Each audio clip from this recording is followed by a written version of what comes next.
हज़रत लबीना पर या हज़रत लबीना थी या हज़रत ज़ुनैरा थी, इन पर अबू जहल ने इतना जुल्म किया कि आंधी हो गई थी। मतलब या हज़रत लबीना थी या फिर हज़रत ज़ुनैरा थी कि अबू जहल ने इन पर इतना जुल्म किया, इनको इतना मारा कि वो अंधी हो गई थी। तो फिर इन जितने भी गुलाम थे और जितनी भी लौंडियाँ थी, इन सब को हज़रत उस्मान ने मतलब आज़ाद करवाया था। सॉरी, हज़रत अबू बकर सिद्दीक़ ने इन लौंडियों को मतलब उनके जो मालिक थे उनसे ख़रीद कर आज़ाद करवाया। तो फिर जब इतने तरह तरह के जुल्म होने लगे तो हुज़ूर पाक सल्लल्लाहु अलैहि वसल्लम भी बड़े परेशान थे कि ये लोग अभी अभी दायरा इस्लाम में दाखिल हुए हैं और फिर ये लोग कहीं मतलब इस्लाम से हट ना जाएं। और इसी तरह फिर सूरत कहफ नाज़िल होती है और जिसमें हुक्म आता है कि इन लोगों को मतलब क्या करो, हिजरत के लिए भेजो। और कहाँ भेजो? हबशा की तरफ। याद रखना है, इस्लाम की जो पहली हिजरत है वो हिजरत हबशा है, हिजरत मदीना नहीं है। तो फिर अल्लाह के नबी ने काफ़िला भेजा और वो काफ़िला जो था हज़रत उस्मान की लीडरशिप में, हज़रत उस्मान की क़यादत में, और फिर हज़रत उस्मान की जो बीवी थी हज़रत रुक़ैया, वो भी आपके साथ थी। तो हुज़ूर पाक सल्लल्लाहु अलैहि वसल्लम ने कहा था कि उस्मान इब्राहीम के बाद आप ही हो जो अपने बच्चों के समेत हिजरत कर रहे हैं। तो ये जो काफ़िला था, ये पहला काफ़िला कहाँ गया था? हबशा, जिसका आजकल नाम है इथियोपिया। और वहाँ का जो बादशाह था उसका नाम था अस्मा, और वो ईसाई मज़हब का मतलब फॉलोअर था। ईसाईयत मज़हब, उसका जो मज़हब था वो ईसाई था। तो हुज़ूर पाक सल्लल्लाहु अलैहि वसल्लम ने अपना जो पहला काफ़िला है यानी हिजरत हबशा, और ये हिजरत हबशा ऊला ये हुई कब थी? ये हुई थी 5/9/615 ईस्वी में। और इस काफ़िले की जो तादाद थी वो थी 11 मर्द और 4 औरतें, यानी 15 लोगों का काफ़िला हज़रत उस्मान की लीडरशिप में ये हबशा की तरफ रवाना हुआ था। उसके बाद यानी ये लोग हबशा पहुंच गए। जब हबशा पहुंचे तो वहाँ पर इनको इत्तला मिली। इत्तला क्या मिली कि एक दिन हुज़ूर पाक सल्लल्लाहु अलैहि वसल्लम खाना काबा के शरीफ यानी हरम में कुरान पाक की तिलावत फरमा रहे थे और सूरत नजम की एक आयत, सजदे वाली आयत पर पहुँचे तो आपने सजदा फरमाया। तो मज़ाकन कुफ़ार मक्का ने भी सजदा किया। और फिर उन लोगों को इत्तला मिली, हबशा वालों को, कि जितने भी कुफ़ार मक्का थे, काफिर थे या जो इस दीन इस्लाम के दुश्मन थे, उन सब ने इस्लाम कबूल कर लिया। तो फिर उनमें से कुछ लोग वापस आ गए थे, और यानी वापस सारे आ गए थे, फिर कुछ फिर दोबारा वापस चले गए थे, और फिर कुछ छुप छुपा कर यहाँ पर रहते हैं। तो फिर आपने दूसरी हिजरत, सेकेंड हिजरत हबशा भी हुई थी। ये फिर अगले साल हुई थी 690 और 616 ईस्वी में। और ये फिर किसकी लीडरशिप में हुई थी? हज़रत जाफ़र त्यार की लीडरशिप में हुई थी। और इसमें जो काफ़िले की तादाद थी वो थी 83 मर्द और 18 औरतें। और फिर इस काफ़िले का ताक़ुब भी किया गया था।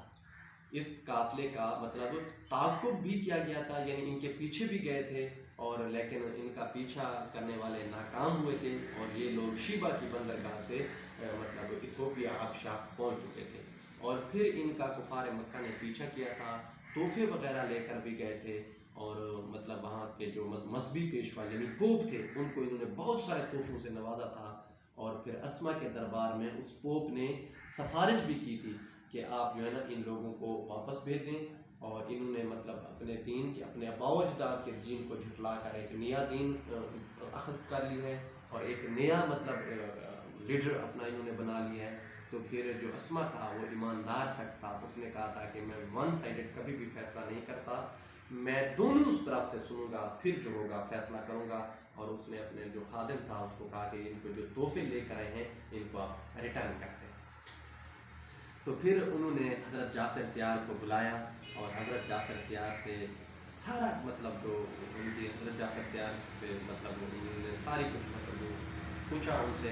और फिर जाफ़र त्यार ने जो तकरीर की तो उन्होंने ये कहा था कि भाई हम पहले मतलब इस दीन इस्लाम से पहले हर किस्मी मुआशरती बुराई से हर किस्मी मुआशरती बुराई में इन्वॉल्व थे, लेकिन अल्लाह के नबी ने, अल्लाह के रसूल सॉरी तो अल्लाह ताला ने हमारे ऊपर एक नबी महबूस किया और जिसने हमें राह रास्त दिखाई और उसने हमें तौहीद का दर्स दिया और फिर हमने उनको ही फॉलो किया है और आप जी हमें वहाँ पे नहीं रहने देते थे और हमने आपकी पनाह ली है।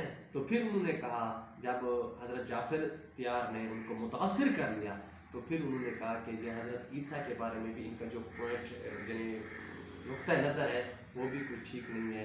तो हज़रत जाफ़र त्यार ने कहा कि हजूर पाक सल्लल्लाहु अलैहि वसल्लम कहते हैं कि ईसा भी मेरे भाई थे क्योंकि वो भी नबी थे और मैं भी नबी हूँ। तो फिर जो अस्मा था यानी जो हबशा का बादशाह था उसने एक तिनका उठाया और उन्होंने कहा कि जो कुछ इन्होंने हज़रत ईसा के बारे में बयान किया है, हज़रत ईसा अलैहिस्सलाम एक इस तिनके के बराबर भी इससे ज़्यादा नहीं थे।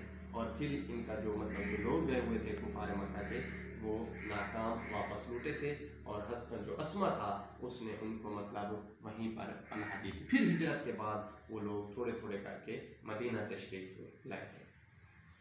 तो इसके बाद मतलब 615 में हिजरत हबशा ऊला और 616 में हिजरत हबशा सानी या हिजरत हबशा दूम होती है। तो उसके बाद मतलब कुफार मक्का जो है आपका मतलब बाइकाट कर देते हैं, यानी अबू तालिब के पास जाते हैं और अबू तालिब को कहते हैं कि भाई बात सुने, या तो आप हज़रत मोहम्मद सल्लल्लाहु अलैहि वसल्लम को हमारे हवाले कर दें या फिर आप मतलब साइड पे हो जाएं और हम खुद इनसे बदला लें। तो हज़रत अबू तालिब ने बड़ी टेक्निक के साथ यानी अपने भतीजे का भी साथ ना छोड़ा और दूसरे जो कुफार मक्का थे उनके साथ दुश्मनी मूल ना ली, बड़ी मतलब एक खबरदारी होशियारी के साथ उनको मतलब पीछे भेज दिया। तो उसके बाद फिर इन्होंने क्या किया था, फिर इन्होंने आप जो बनी हाशिम था, बनी हाशिम के साथ जो सोशल बाइकाट किया था, उन्होंने क्या किया था, इनके साथ सोशल बाइकाट कर दिया था। सोशल बाइकाट कब किया था, वो किया था इन्होंने 7 नबी से लेकर 10 नबी तक, यानी 617 ईस्वी से लेकर 620 ईस्वी तक इन लोगों ने बनी हाशिम के साथ बाइकाट किया था। यानी ये 3 साल मतलब इन्होंने इनके साथ किसी किस्म की तिजारत ना की। और फिर अबू तालिब कहाँ ले गए, शेब अबी तालिब एक घाटी में इन लोगों ने क्याम किया था। अच्छा, शेब अबी तालिब में कितने साल का दौरानिया है, 3 साल। इससे पहले जो है 6 नबवी यानी 616 ईस्वी, तो 2 मतलब अरब के जो मतलब एक कदोकाठ वाले इंसान थे जिनमें हज़रत उमर और हज़रत हमज़ा, इन्होंने भी इस्लाम कबूल किया था, यानी 6 नबी 616 ईस्वी। तो हज़रत मोहम्मद सल्लल्लाहु अलैहि वसल्लम दुआ करते थे कि अल्लाह 2 उम्रों यानी उम्रों में से किसी एक उम्र को इस्लाम की तरफ ले आ, यानी इन 2 उम्रों में से कोई एक इस्लाम कबूल कर ले। कौन 2 उमर, एक अमर बिन हशाम यानी अबू जहल या फिर हज़रत उमर फ़ारूक। तो फिर 6 नबी को हज़रत उमर फ़ारूक ने भी इस्लाम कबूल किया था। बाकी हज़रत उमर फ़ारूक के जो इस्लाम का वाक़या है बिल्कुल आसान है, वो आप पहले पढ़ चुके हो, तो वो आप लोगों ने रीड कर लेना है कि किस तरह उन्होंने इस्लाम कबूल किया था। तो हज़रत उमर से 3 दिन पहले हज़रत हमज़ा ने भी इस्लाम कबूल किया था। और हज़रत हमज़ा का जो कबूल इस्लाम का वाक़या है वो भी आसान है, चले वो मैं आपके साथ शेयर कर देता हूँ कि अबू जहल ने आप सल्लल्लाहु अलैहि वसल्लम की पेशानी पर पत्थर मारा और आपकी पेशानी ज़ख्मी हो गई थी। जब आपकी पेशानी ज़ख्मी हुई तो आप शिकार पर जा रहे थे, आपने देखा कि मोहम्मद रो रहे हैं, भतीजा था, भतीजे को खून का रिश्ता था, ज़ालिम रिश्ता होता है, तो भतीजे को रोता हुआ देखकर बड़े परेशान हुए और सीधा गए अबू जहल के पास और उधर ही अबू जहल को उसी जगह पर जहाँ पर हुज़ूर पाक सल्लल्लाहु अलैहि वसल्लम को इसने ज़रब लगाई थी पत्थर के साथ, वहीं जाकर तलवार के साथ अबू जहल को भी ज़रब लगाई और वापस आए और कहा कि भतीजा ना रो, मैंने आपका बदला ले लिया है। तो आपने कहा कि मैं ऐसी बातों से खुश होने वाला नहीं हूँ, मैं तब खुश हूँगा जब आप दायरा इस्लाम में दाखिल होंगे। तो अपने भतीजे को खुश करने के लिए हज़रत हमज़ा ने भी इस्लाम कबूल किया। यानी 6 नबी को इन 2 लोगों ने इस्लाम कबूल किया था, एक हज़रत हमज़ा ने और फिर हज़रत उमर ने।